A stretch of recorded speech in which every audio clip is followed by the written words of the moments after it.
dinner, spend time with friends, and remember, internet fury is not real life.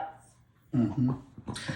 Well, the governor was trying to show a contrast by saying, we're not rioting, we're not looting. And there is a contrast here, and it's undermining this entire discussion about efforts to engage.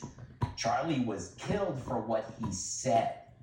There is a history of this. What speech is shut down most frequently on campus?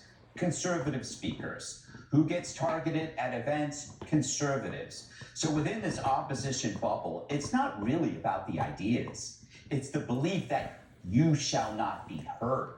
It's the heckler's veto that has been armed and justified. So it's not a two-way street. Liberal speakers, they have no fear on campus. Nobody's picketing what they have to say. Why is that?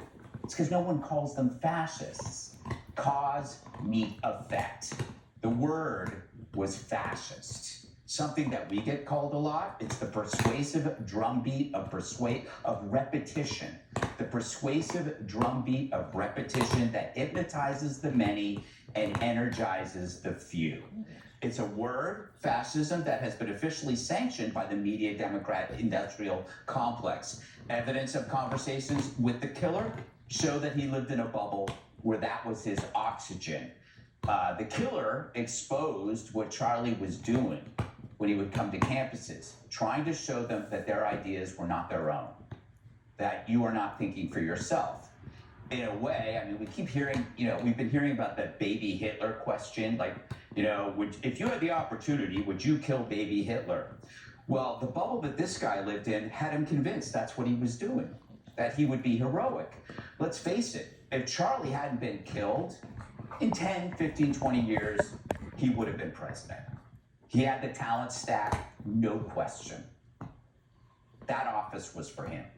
So the left created a moment that taking out Kirk was like taking out a baby Hitler 2.0.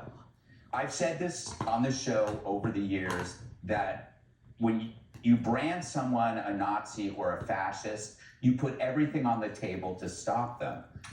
If you don't stop them, you are immoral. You have to do everything you can to stop a Nazi or Hitler or a fascist. Could have been any one of us, but I'll tell you, it never would have been Colbert or Don Lemon or Morning Joe because, again, they aren't called fascists or Nazis. You could say we call people socialists, but that doesn't have the same flame, the same fear. So here's from my perspective, what Charlie's death can do to change the world in the immediate sense. The next time you're at a dinner, remember this killer was at a dinner, was talking about Kirk being a fascist. The next time you're at a Christmas dinner or Thanksgiving and your 22-year-old niece or nephew calls grandpa a fascist because he's wearing a MAGA hat, or you call your dad a fascist because he voted for Trump, you have to respond with a simple question. You called me a fascist, and what is it you would hope to result from that label? I mean, what do we do with fascists? We have an example on September 5th, 2025.